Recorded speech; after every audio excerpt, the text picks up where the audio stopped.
So if you're a Brit like me, you woke up to the news to the highly amusing and, to be honest, as we've said before, very good news that Donald Trump is now facing not one, not two, not three, but four indictments, all for different crimes, but each and every single one of these has the potential to send Donald Trump to jail for probably a quite significant stretch, let's say the least.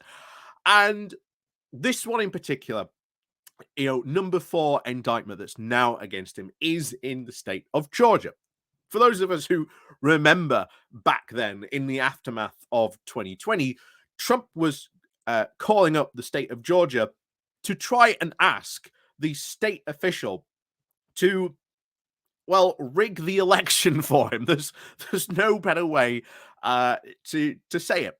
We have the full phone call of him going, "Hey, I need this exact amount, a number of votes, and you need to find them.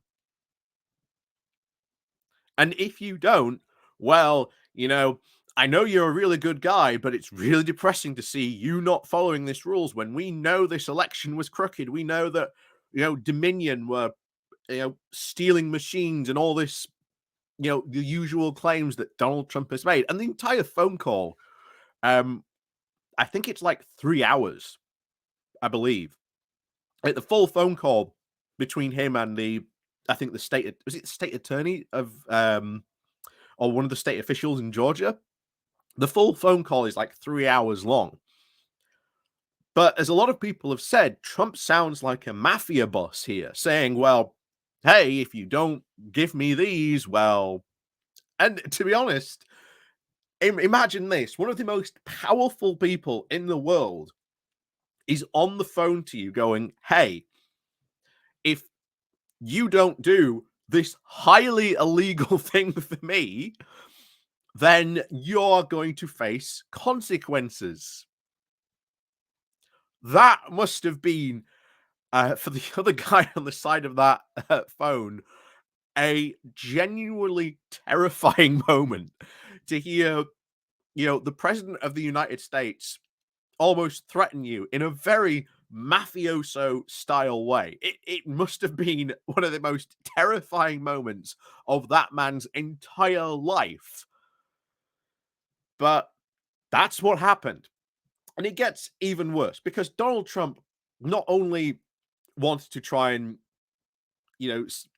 overturn the election results in this state so that, he could win, but he also directly created a whole fake elector scheme that these people would be brought in and replaced instead of the valid electors so that he could win.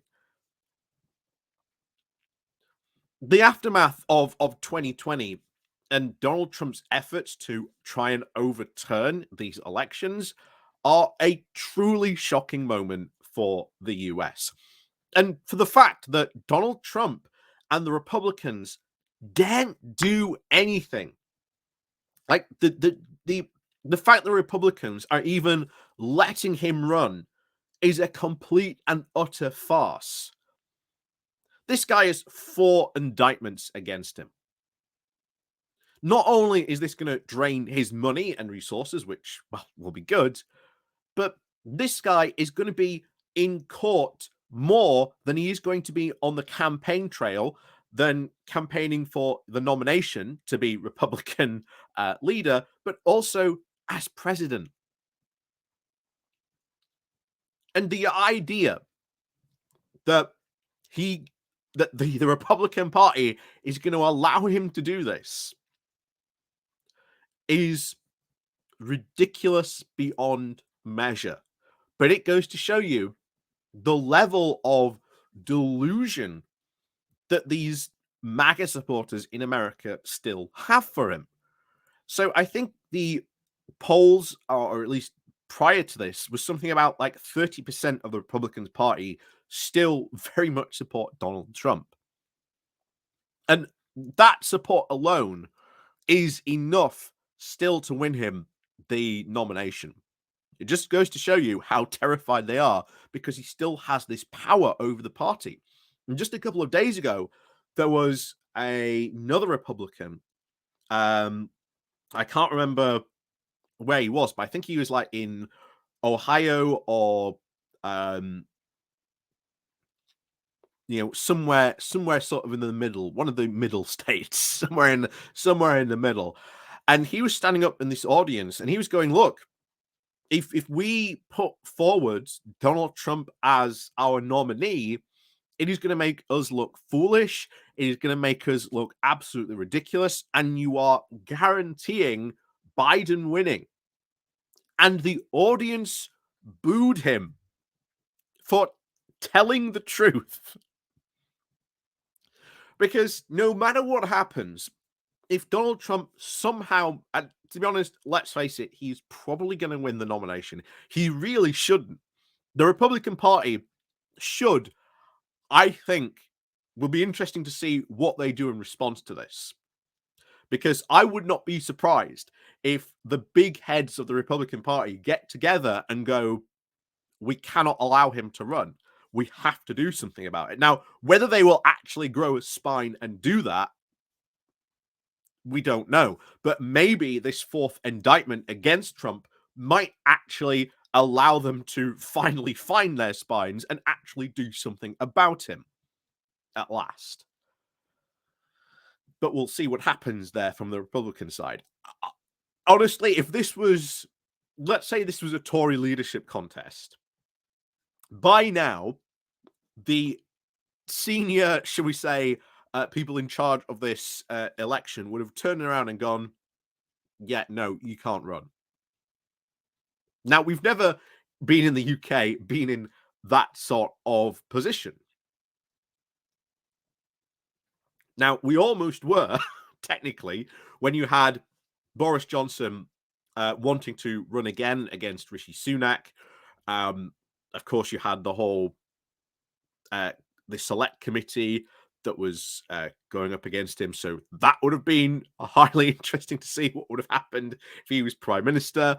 That could have been a very interesting in our own democratic saga. But this is the case you have. This is what is going on. And unfortunately, there's someone at the door. But this is the case what we're looking at. He is and should not be allowed to run. And if he does manage to get the nomination, he doesn't win. Because you're going to have the sort of the milder Republicans, the more sort of sensible Republicans go, yeah, I really don't want him. Because all this stuff in the indictments is just going to come out and out and out. It's just going to be a constant rolling of, oh yeah, this happened, this happened, this happened, this happened. That's not going to be good.